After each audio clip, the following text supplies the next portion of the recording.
Hello, and welcome to the webinar, Curriculum is Sprouting Up All Over, Hands-on Activities to Do in the Spring, part of the Minnesota Outdoor and Nature-Based Learning webinar series brought to you by the Department of Education and the Department of Children, Youth, and Families. In this webinar, you'll learn about hands-on activities that you can do right away with young children in the spring, no matter what your outdoor space looks like. The objectives for this webinar are to help you understand the benefits of outdoor and nature-based learning for young children based on the research, to identify and design outdoor and nature-based learning activities to promote positive physical, social and emotional, and cognitive development for children, and to discover resources for implementing outdoor and nature-based learning in early childhood programs and schools. The presenters in this webinar are Dr. Sheila Williams-Ridge, Director of the University of Minnesota Child Development Lab School, and Jenny Hanlon, Nature-Based Early Childhood Teacher and Parent Educator. The key content that will be covered in this webinar is it will begin with a land acknowledgement and a discussion around emergent curriculum, particularly in the spring. They will share lots of spring activities and many resources. And just a reminder, this webinar originally aired in the spring of 2022, but we feel this information is still very relevant, and we hope you enjoy the webinar. Welcome, everybody. We're so glad that you're here tonight. We are recording this for those that weren't able to join us at this actual time. We are here. I don't remember, Sheila, if we had an introduction. Well, prior to that, prior to the next slide, I'm Jenny Hanlon. I am a nature-based preschool teacher through White Bear Lake Early Childhood at Tamarack Nature Center. And I'm also, and just a reminder, let's see here, those of you that aren't muted, if you wouldn't mind just going ahead and muting yourself so we're not hearing background noise. And I'm also a parent and family educator with Stillwater Early Childhood Family Education. Sheila, do you want to introduce yourself? Absolutely. Hi, everybody. Sheila Williams-Ridge. I work at the University of Minnesota at the laboratory school, or the Child Development Laboratory School, and I also teach courses in the College of Education and Human Development, and I teach a few classes at Hamline University as well. And I'm super excited to be here with you. I love all the seasons. I love that we're kind of talking about it early enough in the season to take advantage of everything that is happening all around us. So I'm really excited to just have a chance to talk about this tonight. Awesome. Well, and it's hard because on a day like today, it doesn't feel super springy, not as springy as I think at least I would like, but it will come.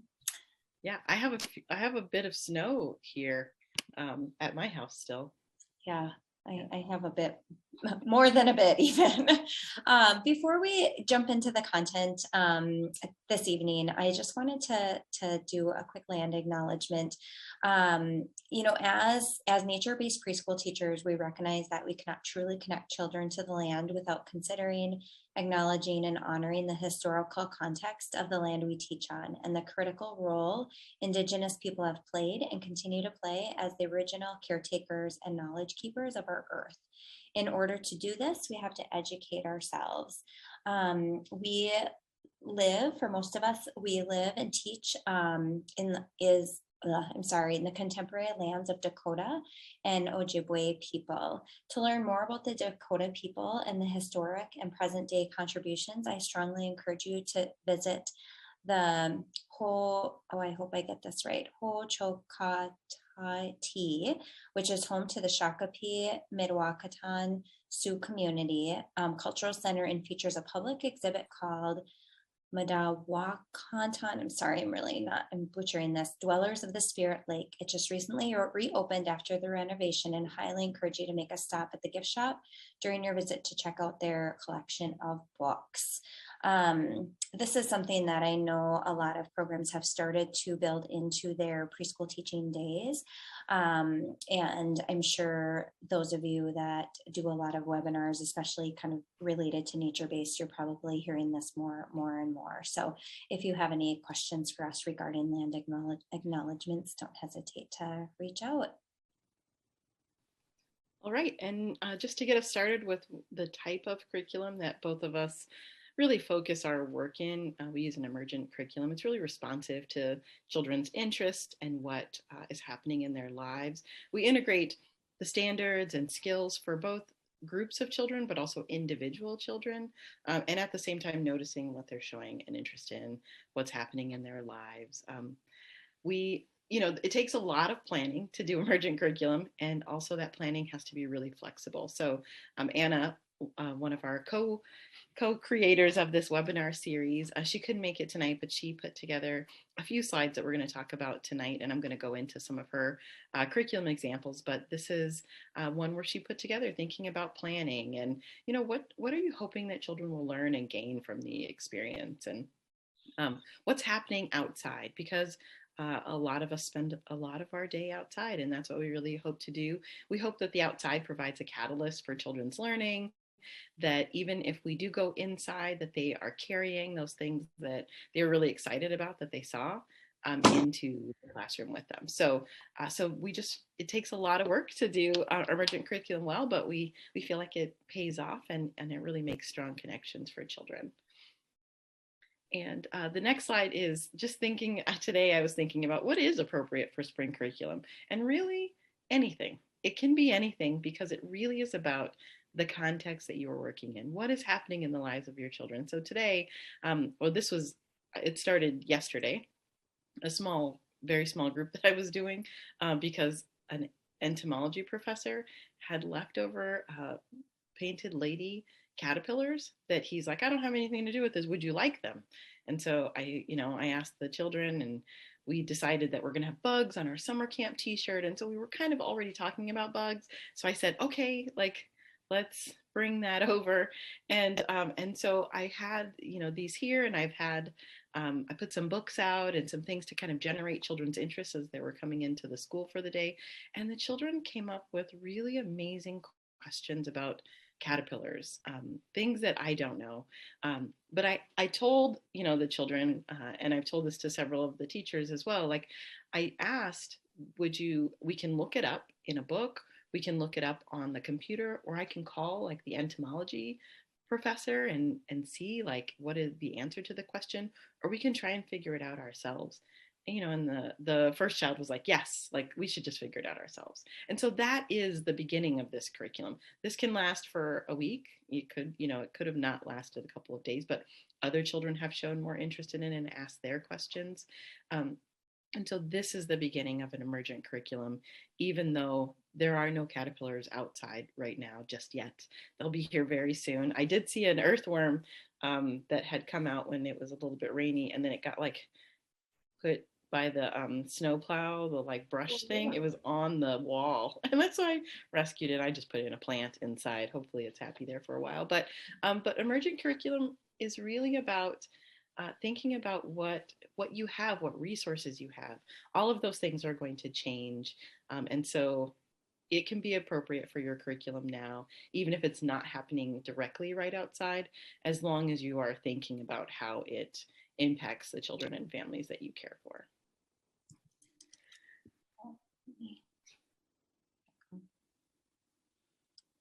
All right, a few spring tips is being prepared for all types of weather. If the last couple weeks haven't been a good example of the fact that we have such a wide range of weather this time of year, it can be easy to want to put our winter gear away, but we clearly still need it well into spring.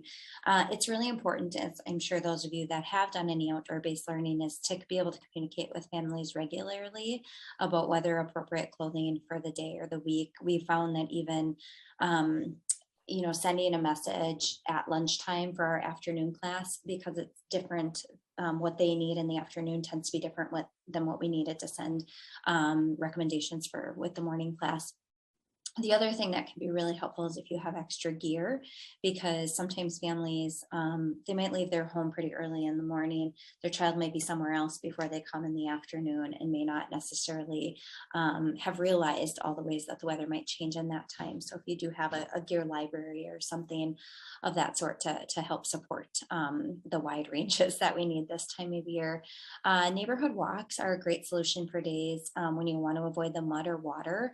When the temperatures get chillier, it's a lot less desirable to want to go jump or to have kids jumping in puddles and being fully muddy, because we know that once they get cold on top of being wet, it's not going to be as productive learning for them. Being aware of erosion, if possible, give sensitive areas a chance to dry out. So just and being aware of, with that erosion, also just being aware of your landscape. I was talking with a parent the other day that was playing with her son and a couple other kids, and they didn't realize how deep this ditch that they went to go play in was. And the kids were kind of climbing up, jumping on the ice there, and suddenly they all fell through. And it only went up to their waist, luckily, but it was a pretty startling moment for all of the kids.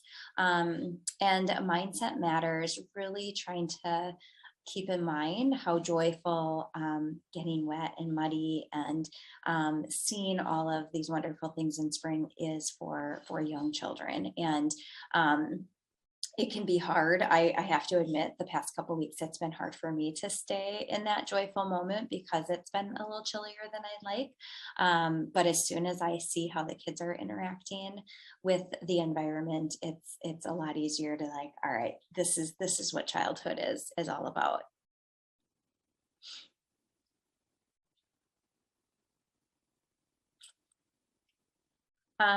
Here are some, it's funny because I was looking at the slide right before we came on, and I'm like, oh no, I hope I haven't said any of these more negative ones recently, but this is just a good reminder of when we're talking about the weather and what's happening, it can influence how the children view things. And even though we might be feeling, oh my goodness, it is freezing out there, a positive way to turn that is, oh, we're just going to need to put on some extra layers today. Or when it's continuing to rain, just being excited about the mud and the puddles, and talking about that kind of a day in those terms for kids. So this is just a neat little way of flipping how we think about things, because again, mindset really can have a big impact. And children know and feel if we're not into something. And so the more we can kind of train our minds to be excited about the weather, even if we may not be generally on a given day, they are definitely more likely to be positive. Sheila, anything you want to add with this slide? I don't think so. I was looking at it before too, because I'm always like, oh yeah, especially when winter seems to be, going on. It's not too bad. I mean, I think this was a pretty typical winter, maybe a little colder than it's been in the last few years, but yeah, I was like, oh yeah, another cooler than average March. But luckily we're getting enough water that hopefully it's, helping with the drought that we've been in. So I try and find a little bit of that sunshine, but also really listening to children. And when they're like, so many cloudy days does affect us. And so letting children say, like, I really miss the sun. I really miss the sun too. Isn't the sun wonderful? What are some things that we can do to maybe, like, should we sing a song for it to come back? Like, what are things that we could do? And what are things that we can do that would be fun today? Like, well, when the sun comes out, it's going to be really warm. Like, what would you like to do think about if it was really, really warm, what would you like to do? If you could have a little bit of shade, because we have a lot of shade today. And so we try and, have some moments where we think about the positive things. I like that. One of the ways you just worded that, I call that grant and fantasy. Like, oh, I wish it was super sunny. What would that be like right now? Kind of like, just kind of go there in your mind for a little bit. You can almost feel it then, right? Exactly. Well, and some of these days right now, when it's, super warm and humid in the summer, we're like, oh, you know what, I would like one just like really cool day, maybe in the 40s where, it's like, oh yeah, here we are right now. Like, let's try and give some appreciation for what today is. and what it gives to us. And then we'll try and appreciate the really hot, muggy days when they are here too. Yeah, we actually kind of, along with our land acknowledgement, or it's kind of combined with our land acknowledgement. It's singing a song to thank the earth for all that we get from them, or whatever you want to call the earth.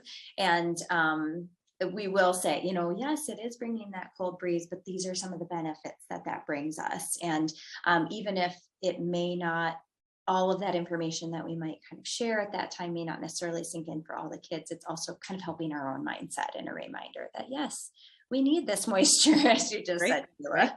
Yeah, and the plants are waking up slowly. No one wants to be jolted awake. Right.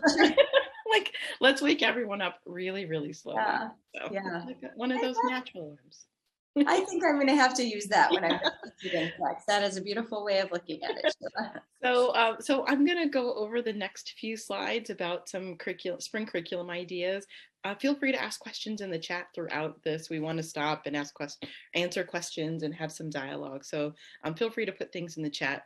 Anna prepared these next few slides, so there may be some things if you see something that I don't know intimately, but I've done a lot of these activities with children. And Anna wrote that she just really loves birding because it creates an opportunity for children to do things like nature journaling. And so you can see the picture on the right. Someone was drawing a bird that they saw. I think someone mentioned that that's a bird that they like to see around. You can do bird seed investigations, and actually later in a slide that I'm going to talk about taking walks in your neighborhood in the spring and things to look for, and birds and bird seed, and maybe building bird feeders. Those are all really wonderful things to do in the spring. She has one of the investigations that you can do is fill up more than one bird feeder and put a different type of seed in each one so children can easily see which type of seeds do birds prefer, do different types of birds, like different species, prefer different types of seeds, and you can watch that happen, and children can do things like collect data on it. She has a little trick for binoculars, since children really have a tough time looking through the binoculars. They always want to close one eye, even though you really need to keep both of them open. A lot of the times it's because they're not at the right width. But since they aren't always successful, you can hold your phone up to the lens of the binocular and take a photo, and then you can still see it. So that's what that is on the bottom right. It looks like she took a photo through the binoculars, and then children can get a little bit closer of a look. Let's see. Oh, you can go to the next slide. So this is the one that she was talking about with birds. That she has, they follow a nest. And so there are so many, I should have put those links in the chat, but they're really great, like the eagle cams and who's laying eggs already. You can check in on them every day. If you find a nest, be really respectful of the life cycle of the birds, trying not to disturb it as much as you can. But you can snap one picture a day or one picture every other day. If the bird has laid it in a place that's really convenient for you.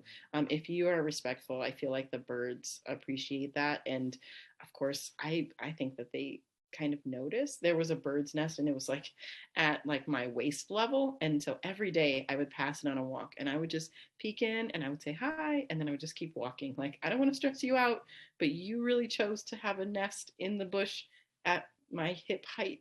You're right here.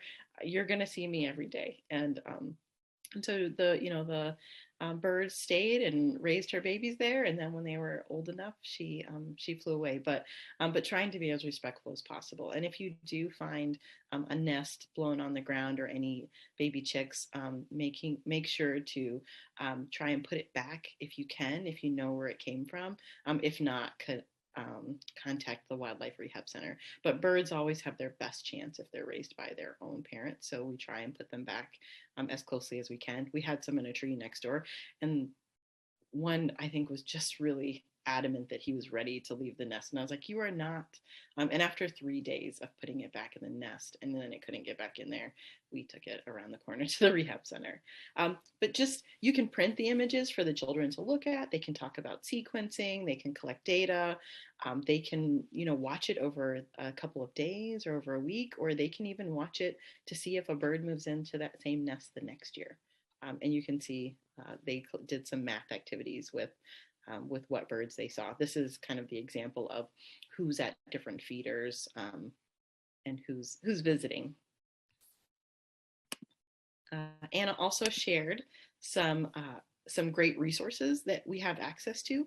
I really like, there's a resource, it's through, now I forget who it's through, but it's called Flying Wild. It's like Project Wet and Project Wild. There's one called Flying Wild that you can use, but there's so many Minnesota specific resources that you can find. So many of these birds we can find here. And so here's some. The Bell Museum has really great bird bingo. They're all things that you would be able to find whether you live, right in the city, if you're at a city park, or if you're in a wild area. You're going to see a little bit different of birds, but so many of the birds take advantage of lots of places in Minnesota. Of course, we'll see like the red-winged blackbirds closer to areas with water. You'll see, the robins in lots of yards. And of course, the chickadees will be at any feeder that you make anytime. So you don't need to create these things from scratch. You can use what's out there. So feel free to look at any of these resources and connect with them locally. And then, of course, there are many, many great books. Anna actually put together 2 pages. I love a few of these, but if you have other books that you don't see on here and you're like, oh, this is my favorite book, I really love that series with The Egg is Quiet and The Nest is Noisy, because they're just such beautiful photos or beautiful drawings of nests and of birds. And let's see, she has 2 pages of them. So here's the next. And if anybody has bird books or anything, any resources that you want to share based on kind of the pieces that we're sharing, feel free to add that in the chat. We know that you probably are coming to us with a wealth of experiences and knowledge as well. And this is a really great time where we're starting to see more birds of prey around. I mean, they're around all winter, but they're really searching for things. I know a hawk that comes to my yard specifically around this time of year because they're looking for the garter snakes that start to emerge pretty soon. And I was like, stay out of my yard. I need those snakes because I don't want to have mice. But the birds of prey really like them. So I try and keep an eye out so that I can protect the snakes, at least while they're just emerging from their nests as well. But there are so many great things. Oh, and someone put in the chat about the Merlin Bird ID app. It is really great because you can watch, or you can like enter in information about the bird, and it'll just ask a couple of simple questions like, what are 2 colors you noticed about the bird? A lot like in the upper right corner, this Birds of Minnesota.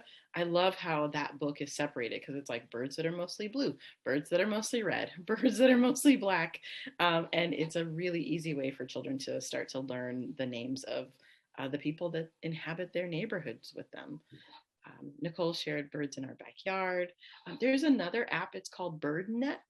And I believe it's also through Cornell. But one thing that you can do is you can just, even if you can't see the bird, you can just hold that up and it starts recording. And then you tell it to analyze that little section of sound and it will tell you probably which bird that you saw. Sometimes it gives you a couple of options, but usually it says like you heard, a chickadee. Or a blue jay, because blue jays have many, many different calls. And I didn't really realize that until I started using this app. And I was like, that's you too. Like you have a lot of different things that you can say. All right. And then Anna also prepared some slides on wind and wind exploration, because we know that in the spring, we've got a couple of really, really windy days so far this year. And we have toddlers at our program. And windy days are really hard for toddlers, especially toddlers in waterproof gear, because they basically are like fluffy kites. And so we have to make sure that we have spaces that they're not going to blow away. But going on a walk in your neighborhood is a nice way to get out of big open spaces and see how the wind is coming around and what it's doing and how is it blowing trees and flags. If it's dangerously windy, we suggest that you take children inside to a sheltered place. But But if it's, a nice windy day, things like pinwheels, bubbles, what things are children noticing about the wind? Anna has some examples here of like, can they make something with it? So these children are making, it kind of looks like paper airplanes, but they're also talking about like kites and different things that they can explore. But bubbles, I would say, are one of the more favorite things. And with COVID, you don't necessarily have to blow with your mouth because the wind really takes over. And one thing I just want to add on here, Sheila, and you mentioned just if it gets to be too dangerous, if you are in a wooded area that has old trees, being in that wooded area when it's really windy is likely not very safe, because you just never know when those branches might come down.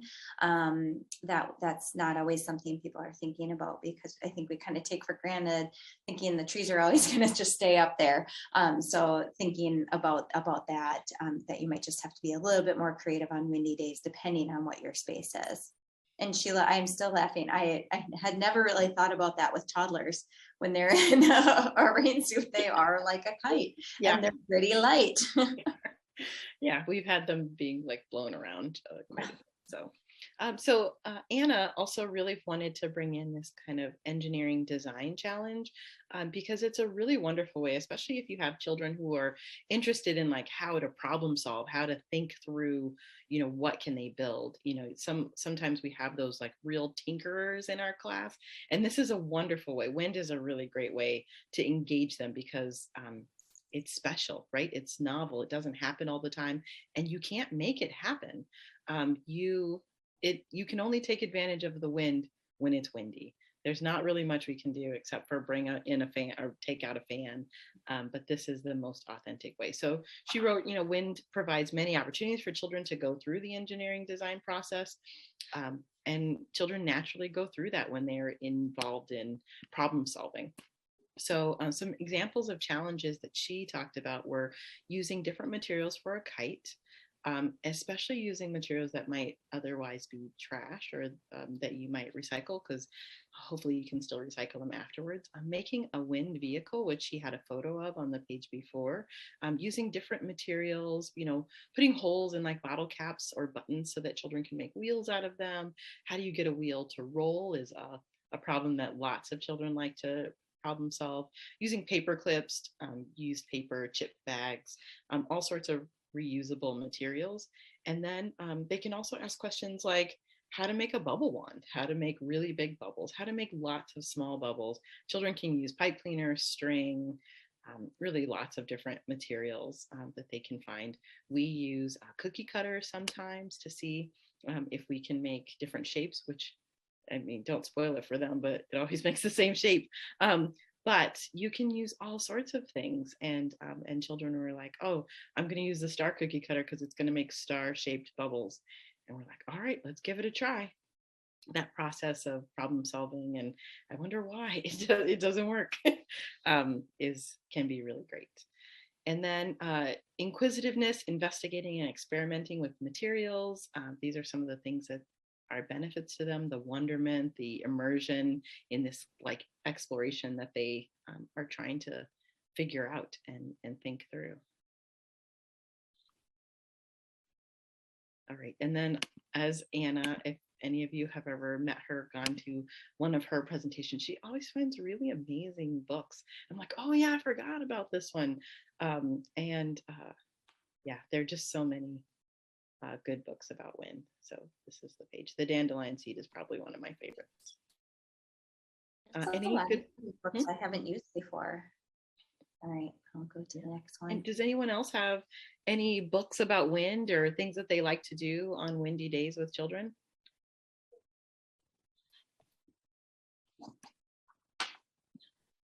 Nicole shared something in the chat about, oh, Nicole, I just put this, Nicole, I just put the wind book slide back up, so hopefully you're seeing it now. And Nicole had also just shared something about pinwheels in the yard. April is Child Abuse Prevention Month, and that is a symbol or showing support for that. I like flapping our wings and pretend to fly in the wind. Yeah, we bring out what we call curriculum fabric. It's just leftover fabric from stuff that people have at home. But we put it outside and children make all sorts of things with it, right? Like capes or, or flowy skirts. And sometimes they just try and make things like that wings that they can fly with in the wind. So that can be a lot of fun too. Sheila, somebody asked, Julie asked in here, is if the presentation information is available in a handout. How have we handled that in the past? Have we put the slides up, or are we just recommending people view the recording after if they're wanting? Yeah, I don't think we have, just because they tend to be really photo heavy. And so they always have to be shared as like a Google Doc because they're so big. I've done some where I took out all the photos and it's just like the information. But I think for this one, we have shared a lot of resources like, the resources that Anna shared about birds and how to do some of those curricular things that we might want to just put together a little handout that we can put on the website. Yeah, that's a good idea. Oh, and someone said ribbons on sticks. Yeah, those are so great. We do those with the big tongue depressors, and the children can kind of put their own ribbons on there, and that is a lot of fun. That's a great one. Thanks, Tiffany. But I do need to check out Scholastic again. I haven't checked out Scholastic in a while. Yeah, they always have a really a nice variety of books, and I think that it's just getting better and better. You can see some of the things that they're focusing on, especially around like equity and inclusion, and their books have really improved a lot. They also keep the prices really accessible for families. So. And schools always get, a couple of free books when families place orders. So I think it's a worthwhile thing for schools to do. All right, this is my school. So this is where I work. I don't have a classroom of children myself, but I do love to go outside and play with the children as much as I can. We are at the lab school, or the Child Development Laboratory School at the University of Minnesota, and because of COVID, we have switched to a mostly outdoor program. So we have, throughout the winter, there have been some days where we come inside. The other day when it was raining pretty steadily, we did eat snack inside. And sometimes the teachers might have a large group inside when they want to write something down. Like today, the group came in because they really wanted to do some brainstorming. And it's so hard to do that when it's like sleeting outside. So they came in and did their large group, but most of the program occurs outside. I would say it's probably about 90% of the day right now. And so I went outside just to see over the past few weeks how children are engaging in learning. And so, I was looking for where are the puddles? Because that's always a favorite thing, and mud on our site. Our site is pretty new. Oh, and the arch thing is actually a planter bed, and so we're planning to put some peas and beans to kind of crawl over that structure. There's a planter on each side, and so that's what that will be. But right now, it's a puddle where all the snow is melting. Before the ground was thawed out enough, there was just a nice little puddle. And so they actually made it into like an ocean. So the stuff that's in there were boats and marine animals. Some of them were stuffed animals, but they really wanted them to go swimming. And I was like, you know what? You can't make a stuffed dolphin and not expect it to get wet. That's just how it is. So we do have laundry. So we just wash it and dry it at the end of the day. We don't tell children no, stuffed animals can't go in there, except for the birds that sing. I'm like, oh, let's not take those out when it's raining, because they'll make the sound stop working. But the rest of the stuffed animals, they can go for a swim. We also found that they poured some new asphalt right before a gate, and it created this really big puddle. But you can see in the upper corner, the children just take full advantage of it. And so they were floating boats and rolling balls and doing all sorts of things. So when I think about how to embrace puddles and mud, I think about what tools do you need for children to explore? Like, what are the things that they're likely to want? And what are the things that will extend play that they were already doing? And also, how do you prepare children and staff for getting wet and muddy, especially when it's cold? Like Jenny said, if you get wet and it's cold outside, you're going to be really uncomfortable. So how do we prepare for those moments. So you can see the children are wearing pretty much full rain suits. We do an Oki wear wholesale order in the fall. So so the families pay a lower price than retail, but we do also give staff some support when trying to get extra gear and things like that too. So we have that available. And then the same thing with mud. Like, what's our plan if children get really, really muddy? We do have laundry facilities that we can kind of rinse off or run things through the wash, but we do also have like a hose that we can, squirt them off if it gets a little bit too much. And then we really find it important because we send our families home with notes about like, thank you for supporting like this depth of engagement in their learning. We know that it can be messy. We really appreciate the extra time that you are taking to support this through doing laundry, through having to like change your child into clothes that they can get into your car with because you don't want your car to be a wet, muddy mess. We do have compostable bags and pillowcases that we can put their stuff in if they do need to get into the car and they are still pretty wet. And then we show families kind of the joy of the learning, and we show it to children, right? We take photos and we document their learning. We link it to kind of their learning goals and standards, and then we share that out with families and with the children themselves so that they can be really proud of the work that they do. All right, and then I just wanted to share a little bit. So at the school, it's lab-school at .umn.edu.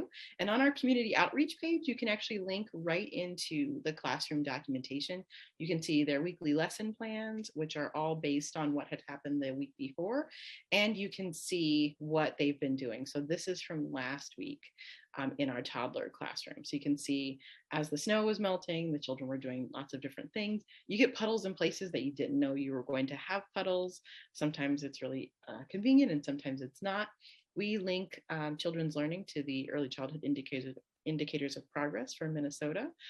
So the student teachers are working on what Minnesota ESIBs are children meeting during this time. So I have this slide, and then the one next is just the same group of children, but a different day. As this ice and snow continue to melt, you can see some of it is just like right beneath a picnic table. And so the children were like scooping it out and putting it in wheelbarrows and using a bulldozer to try and collect it. And so just lots and lots of different learning. All right, and then I'm going to talk a little bit about gardening. It's one of my favorite things to do. I've been meeting with small groups of children and also with teachers and parents about our school gardens. I think that the planning is a lot of the work. What help and resources do you need to get it started? We're starting from scratch, so we actually have to build raised beds. We have to do all of those things. We have to think about what fruits and vegetables we can grow, in our site. What things will children be interested in? We want to be really inclusive. So we talk a lot to parents about what kind of herbs do they use in their household? What kind of, fruits and vegetables do their children eat? So that we can plant some of those things as much as they will grow in Minnesota here in our garden. So we like to have things that really reflect what children experience at home. And then just when you're planning, I say start small and then grow year after year. You'll always have more tomatoes than you know what to do with.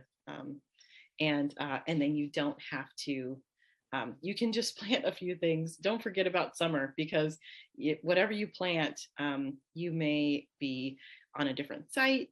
We're on a different site during the summer, or you may not have as many staff, you may not have as many children, or you may be really busy in the summer and want to do more gardening. So just think about the summer during your planning and what that commitment looks like. Try and find a level that is right for you. And also remember all of the wonderful opportunities for family engagement. So on our old site, we would have families sign up over the summer to come and weed and harvest.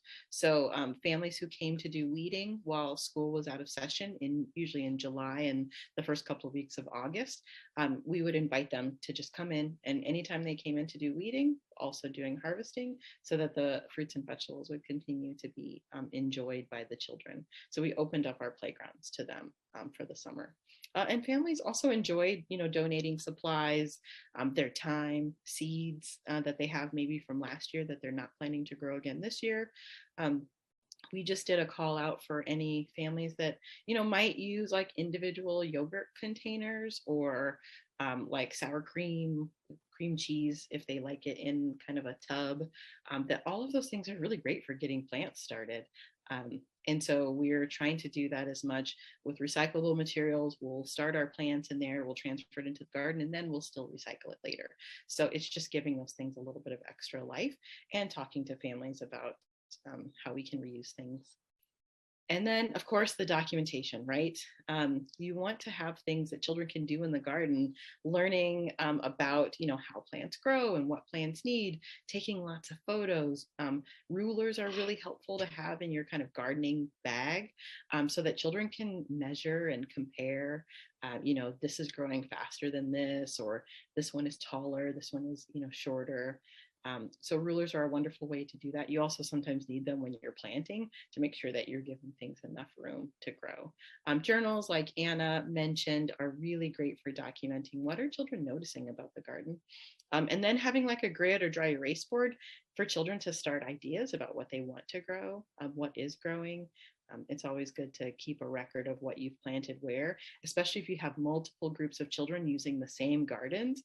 Labeling documentation is very, very important to make sure that you don't plant something and then the next day someone else comes and plants something exactly where you were. For people who have done gardening at schools, I'm guessing this has happened to all of us, where you're like, but we just planted a bunch of carrots in there and now you just planted green beans. So we'll have to see what happens.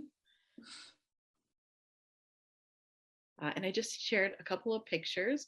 I like having a good mix of things that are perennial and things that are annual. So on the picture on the left, those are our raspberries. We had, because we're in a different site now, we had tons of raspberries, and the children would go out every morning, and that was like the first thing they wanted to do is see, are there raspberries ripe today? And so children were very motivated to come to school early all summer. We did not have a lot of people late for school, because if you get there first, like the early bird literally gets the food in the morning, because there's only so many raspberries. And we did talk about like fairness and equity. If you already, if you come every day this week and you're the first one, maybe we can pick some to save for children that come a little bit later. And then just remembering the pollinators. I put the picture in the middle. That's one of the pictures from our garden. I was taking pictures of like things that bees do. I think the bees are so interesting, but making sure to plant things for the pollinators that you want to attract to your garden, and also making sure to buy plants that do not have pesticides that are dangerous for your pollinators, because you will not have you will be harming your own garden if you just go to, I'm not gonna name any businesses because I don't know who watches this, but if you go to like your local hardware store, those plants may have been treated with neonicotinoids, which are really bad for bees and all pollinators. And so looking for plants that are organic or flowers that are free of those types of pesticides, so that you know that you can have the healthiest garden possible and that you're not killing the bees who are just doing their work. And then the picture on the right is we pick those Minnesota wild grapes. They're not super tasty by themselves, but we crush them up and make like juice and use them to like flavor muffins. They can be really great for that. So you can see some pictures of children picking. At first they were going to count them, and then they realized that wasn't going to work. So gardening doesn't have to just be you planting these annual vegetables every year, but it can also be places where plants will come back year after year. So choke cherries, raspberries, strawberries, all of those things will come back here in Minnesota. Oh, and then, I'm just following in Anna's footsteps. So I shared some of my favorite gardening books. because I think that these are really wonderful ways to get children excited about gardening. And if you have any favorite gardening books, you should stick them in the chat. All right. Oh, this is my last section. So I went for a walk. This was probably 2 weeks ago, and it was cold. It was not a warm day, but I was out there just walking around, and it was at Harriet Alexander Nature Center, and there were willow trees blooming, and they get those little fuzzy buds, and it was this is not the best picture. But I was like, oh, I'm sticking it in here because I was so excited to see that sign of spring. And you can find things that get you really excited, get children really excited. But the best thing to do is just regular explorations around your program. So our program is, right next to the university campus. There are not any wild spaces, but there are some parks nearby. And, the turkeys are kind of coming back to our area. The ducks have started to come. There's like a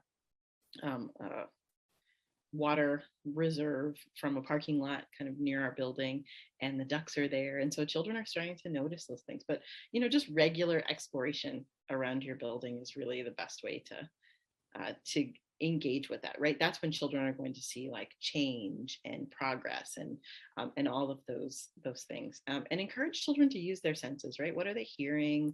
What are they smelling? Because spring, that melting snow, I mean, especially if you have a pond near you, man, the smells are something to behold. So just, encouraging them to use all of their senses. And then what tools do you need? I usually pack a backpack, but children, may want to document things. I still think digital cameras are really helpful for young children, because you don't want them to always have a phone. A phone can, be distracting. Like, you don't want them to always have your phone, but children really love taking photos. And so you can still use those digital cameras that they have available. Journals and pencils. I think rulers and thermometers are really interesting too, because you can measure things like, is the ground getting warmer? Is, how cold is this water? Are there going to be fish in here? All sorts of things that rulers and thermometers can help children answer questions that they might have. But I also like to bring things like a garbage bag. We have like our cotton gardening gloves, and sometimes we're near a university campus, so there's a lot of like beer cans, and so we don't have children pick those up. We use those little trash grabbers, and children love using those, so I just bought 6 so that we can have small groups go out to the neighborhood and do that. But just picking up and caring for, because another sign of spring is that when the snow is melting, the trash that has been blown on those windy days or discarded is starting to be seen, and it can be really kind of a sad sight. And showing children that they have some agency, like that they can make a difference in their neighborhoods, I think is really important. And it's an important part of our work to show children that they have power to make things better. So just, putting a little garbage bag. I have the reusable garbage bag that you can get from like, REI has a kit that comes with like gloves and a reusable trash bag. And then when we get to school, we just dump it in that one, or we have one that's for things that can be recycled and one for things that are trash. And so then the children have to think about the sorting of it. Like, what about this? Is this recyclable? And then it goes into this one, and the other one will go into the trash. And then, documenting that. If the children are interested in doing a cleanup, take a picture of what it looked like before and take a picture of what it looked like after. They can share that with their families. They can share that with each other, other classrooms, to say like, oh, this is the place that we were thinking about taking care of. Taking pictures of trees that are changing. Spring changes happen so fast. The weeds are right, they're ready. So they're going to be green first. And so children can document all of those things, and also connect to their community.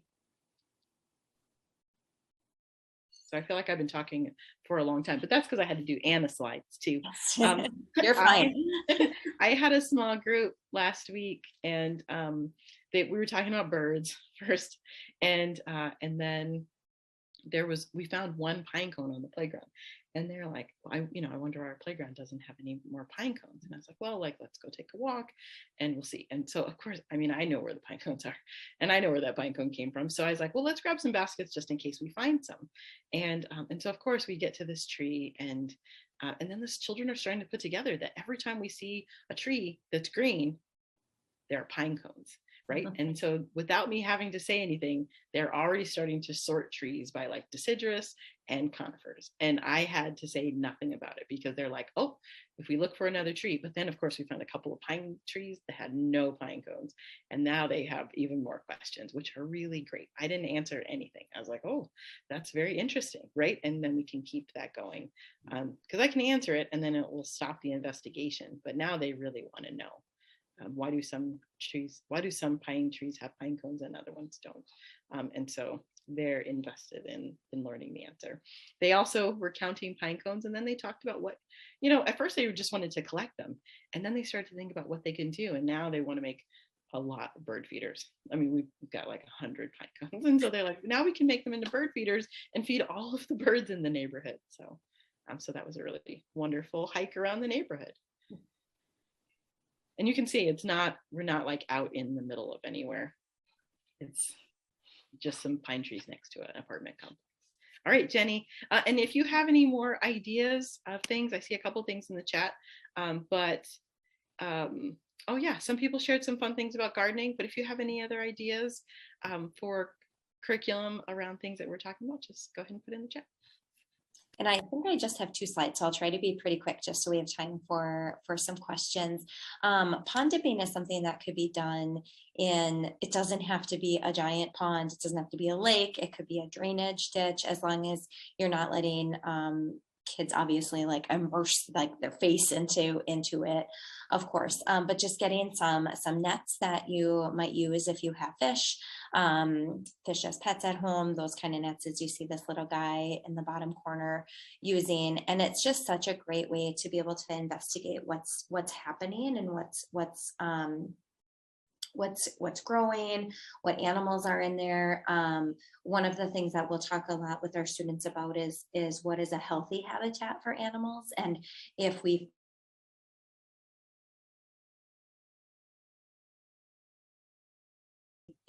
may not necessarily have that, but if you do, it's a great time to be able to compare and just say, wow, this one we found so many different bugs at, and that tells us that this is a really healthy habitat. And then another one maybe we won't find anything at, and then it gives us a chance to talk and wonder about what is the difference with that. And just there's so much, so many of the same things that Sheila's already mentioned, so I won't re-mention them, but just think about what are some waterways near your program that you might be able to investigate. And I would recommend, like there's one with my other program that is really close to our property that nobody has used before.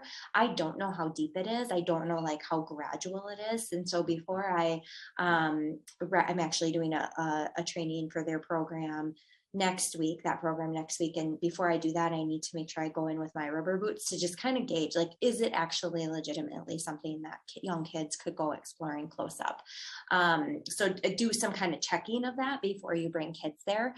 And obviously it is best if there's kind of a gradual entry down into it, because you want them to be able to investigate. But there's probably something in your area that you would be able to investigate.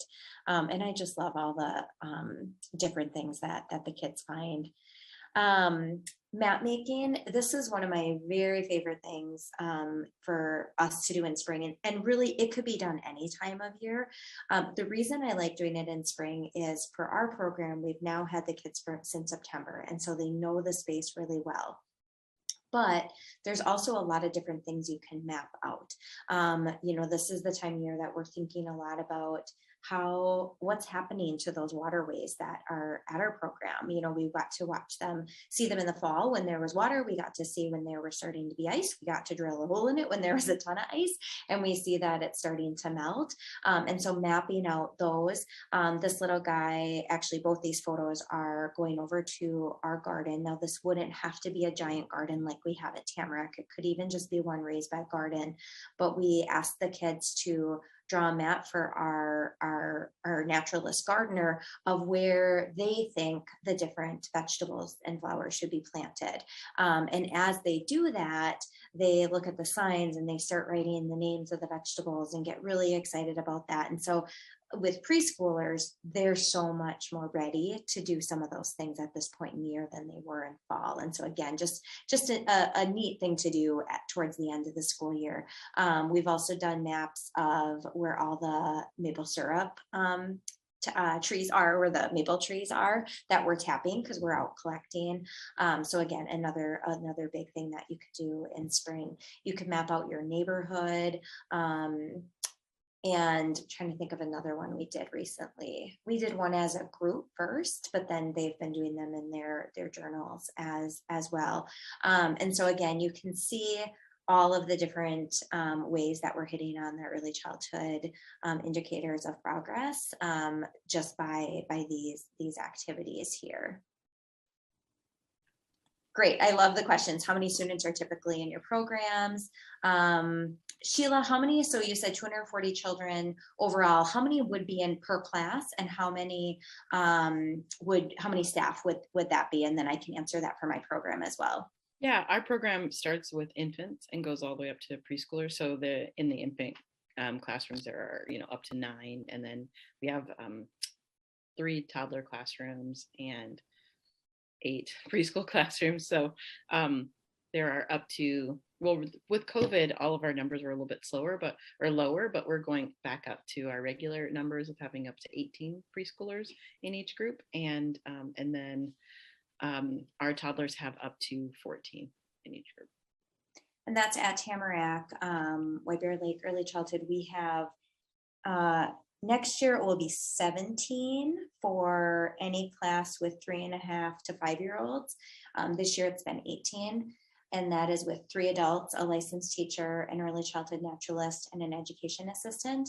And then with 3's classes, I think they're capping it at 15. We have found for all of the things that we want to be doing in a nature-based program in our setting, as far as out exploring and really engaging to the level that we want to, more than 15 3-year-olds, even with 3 adults, starts to feel a little bit unsafe.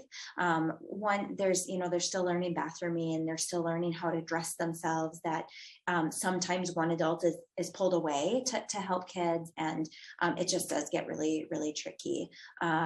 So it is something to be mindful of as you're incorporating more outdoor programming and just thinking about what feels safe based on the needs of your children. I know some programs have, if they're not able to have 3 staff, because that isn't feasible for every program, they might see if they can get some volunteers to come in to support that outdoor learning, especially as the teachers are getting more comfortable with all of that. Another tip that I've heard other people use, just thinking about safety with numbers, is especially if you're in a space that doesn't have clear guidelines like a fence, right? So many programs have a fence around where the kids are at. A lot of nature-based programs don't necessarily have that. And so you can use some fabric or some flags to tie around trees, or you could use cones to kind of signify, like, today when we're out in this woods, this is where you can be. We could point to a tree to a kid and say, hey, don't go past that tree. Well, that tree looks the exact same as all the other trees. It's not going to make sense to them. And so to help them feel like they have a sense of control of the distance they can go, those are just some ideas of things you can do to help you feel safe with them outdoors, and them feel safe, and count very often, of course. What other questions? There was a question, and I kind of addressed in the chat about like a cold threshold. And again, that really differs. We don't have a temperature that we don't go outside at, but we do think about like the effect of like the wind and if there is precipitation and what that feels like. So every child and every day is different. We do not have a temperature where like, okay, if it's this, we're not going outside at all, because it really depends on how this how this is, what the teachers are doing, what the children are doing. And I teach, ours is licensed through as a childcare through, someone asked if people are licensed. I teach I work at the the school that is, we're a licensed childcare center through the state, through DHS. Yeah, Ashley has a question on here. Just how is everyone licensed? She's licensed through the county as a daycare. If anybody just wanted to unmute themselves and share their experience with that, if that would be useful. I think that's kind of one of the main ways I've seen especially if it's in on a private property that then they're doing through the county. Yep, or you can put it in the chat. Yeah. If you're at a licensed program or a Head Start or a public preschool. So, and we are at 6:02. So thank you so much for joining us. Jenny and I will stick around for a few minutes if you have any other questions. Don't forget to fill out your evaluation link. And then this webinar and the Changing Landscapes one about planning your outdoor space, watching them together is what gets you your developed participation credit. So yeah, so hopefully we'll see you back on April 12th. Awesome. And Thank yeah, you, and if you think of questions, you can always contact us through email. So awesome.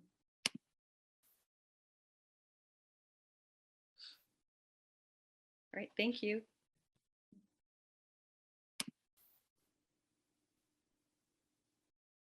Oh, perfect. Thank you, Kelly, for adding that in. You can see that in the chat. If anybody has questions about Develop, just reach out to Kelly. Her email is in the chat here.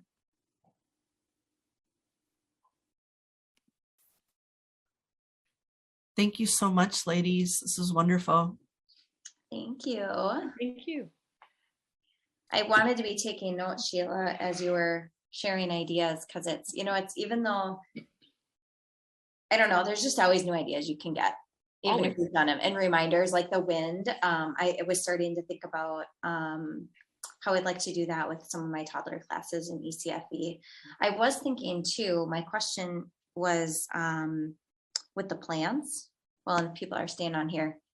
People are staying on here to ask questions. You trump me. So if you just start talking over me and I'll stop talking. And Jenny and I, we talk to each other. Yes. You can stop sharing your screen if we just want to. Oh yeah, thank you. For a minute, but yes, that would help. But yeah, what was your question? Or yeah. Well, I was just thinking about the plants because I was thinking of having my ECFE families each bring in a plant to plant in our new outdoor classroom that we're putting together. But I know that not every family will necessarily have the funds to go to get an organic one. And so I need to think through that. Is there a way to certify to become green? Not a certification, but there is the green rating scale. So we have that at our school. Now that we have combined two programs, we're kind of restarting what that looks like. But yes, it's called the green rating scale. And I'm trying to think of who it's developed through. But NAUIC used to sell it, I believe, at their like conferences and when they were here at like the NACI. But I'll look it up and see if I can find it. And it's for childcare. And I do like Nicole about getting a grant for buying plants. Mm-hmm. Oh yeah, it's called the Go Green Rating Scale for Early Childhood Settings. And it looks like you can get copies on lots of online booksellers. And then you can just make copies of it and have like your program go through an assessment of it. Wow. Grant for buying plants. I've actually found that the best thing for plants has just been to ask families to bring in like one, like Jenny, like you said, like having each family, because it doesn't have to be a big thing. It can be something pretty small. They can buy, a packet of seeds at the dollar store. Do you ask them to have it be organic or anything? I do. About the bee part. Yeah, we do generally, especially if it's a plant, but the neonicotinoids last even in seeds. So it's pretty important either way. Yeah. Okay. Yeah. All right. That's a good. Well, maybe I have and I'd be willing to just have a handful too for kids. I like the idea of the kid carrying it in. Yes. And being excited about planting, even when they're only 1 year old. Right. I love the grant idea. I feel like I have done a really good job of applying for grants for things for in this other program that I probably have used up my grant time, my grant application. Yeah, right. time, but- Yeah. And they do take a lot of work. Sometimes it's easier to just write a letter to the local garden store and say, Yeah, I want to yeah. do this thing with my class. Would you give us 12 Yeah. plants? Because they'll Yeah, probably yeah. say yes. Yeah, that's a good idea for those that, organic plants, okay. All right. Well, I think those are all the Wonderful. questions. I All right. think Thanks, everybody. All right, bye, you guys. Can I just ask one more question? Oh, sure. Sorry, I can't type quick enough. That's okay. And I'm like listening to what you guys are saying and typing the notes. The quality initiatives through like childcare aware, like in DHS, I think it's parent aware program. I know they have grants, but like when I talk to them, they sound like they don't support nature programs. Are there nature programs that are being supported by the state? Or like any sort of like nature initiatives being supported by the state or by private funders? Yeah, I think this one, like these webinars that we're doing and the booklet that we came up with, this is all supported by the state. I think that it is starting to happen more and more. And so we're just really trying to figure out ways to support schools. So I think kind of like the grants through the state, if you talk about improvements, especially about linking it to children's learning goals, right? Because Also, like the regional ones, I think I heard that those are a little bit more flexible than, because I felt like the startup grant was, I'm a startup, and I felt like it was encouraging me only to buy plastic toys that you buy retail from Kaplan or, oh, yeah. you know what I mean? And Right. in my opinion, that's like contrary to the ethics of a nature Absolutely. program. Yeah, definitely.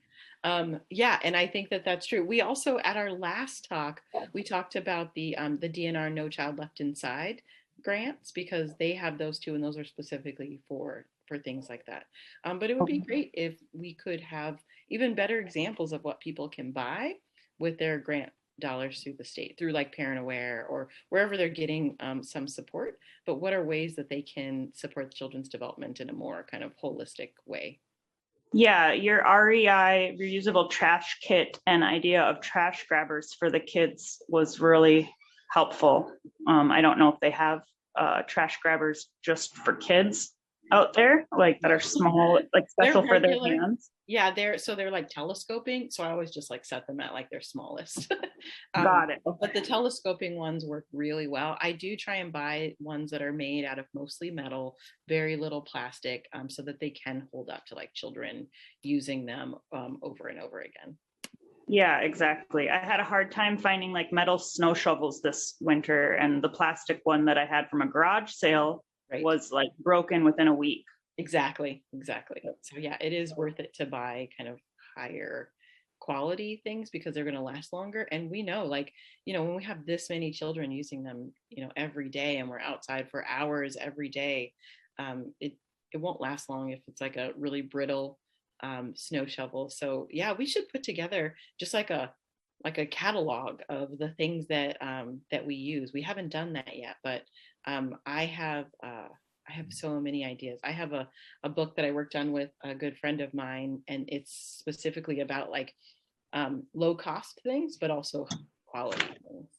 Like, yeah, that would be great. Yeah, or any place like a Kaplan or a, I keep forgetting, Lakeshore, that like is just more green focused. I think that there's enough interest in nature programming. Absolutely. And just like responsible purchasing. Yeah, exactly. Yeah. Awesome. All right. Thank you. Okay, thank you so much. Yeah, thank you. All right, take care. Thank you for watching. For more information and resources, visit the Outdoor and Nature-Based Learning webpage at dcyf.mn.gov. There's also a QR code you can scan to get to the website.